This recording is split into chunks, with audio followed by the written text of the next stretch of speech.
Let's continue and talk about paragraph 9. We'll discuss difficult word meanings as always. First difficult word is pitfalls. It means a likely mistake or problem in a situation, yani nuksanat. Second word is deter. It means to turn aside, discourage or prevent from acting, yani hosla shikni karna. Third word is orientation. It means the particular interests, activities or aims of an organization or business. Urdu में से कहेंगे माहौल से आगाही पैदा करने वाली तदरीस. Fourth word is repercussions. It means the effect that an action, event or decision has on something, especially a bad effect. Urdu में से कहेंगे इज़्तिराब. Let's move on to its explanation.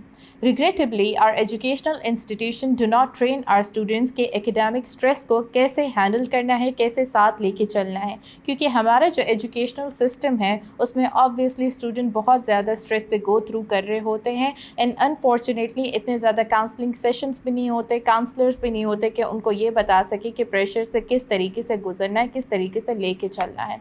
तो इसके लिए किया क्या जा सकता है कि टीचर्स जो है स्टूडेंट्स को ये समझाएं कि उनको अपने पेरेंट्स से और एकेडमी की चार दीवारी से, एकेडमिक स्टाफ से और सोसाइटी से कुछ रियलिस्टिक किस्म की एक्सपेक्टेशंस रखनी चाहिए, क्योंकि जब वो रियलिस्टिक किस्म की एक्सपेक्टेशंस नहीं रखते हैं and these people fail to comply with their expectations, फिर वो डिसअपॉइंट होते हैं और हर्ट होकर फिर ड्रग्स जैसे ऑप्शंस की तरफ लीन कर जाते हैं.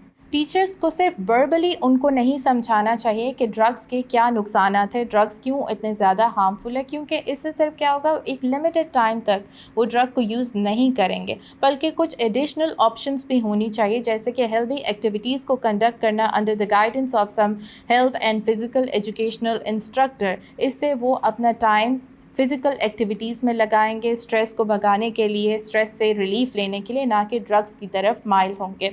और क्या करना चाहिए कि इंडिविजुअली अगर कोई बच्चा जो है वो ड्रग्स यूज़ कर रहा है उसको काउंसल करना चाहिए, उसको ये बोलना चाहिए कि वो ज़्यादा से ज़्यादा टाइम अपनी फैमिली के साथ स्पेंड करे.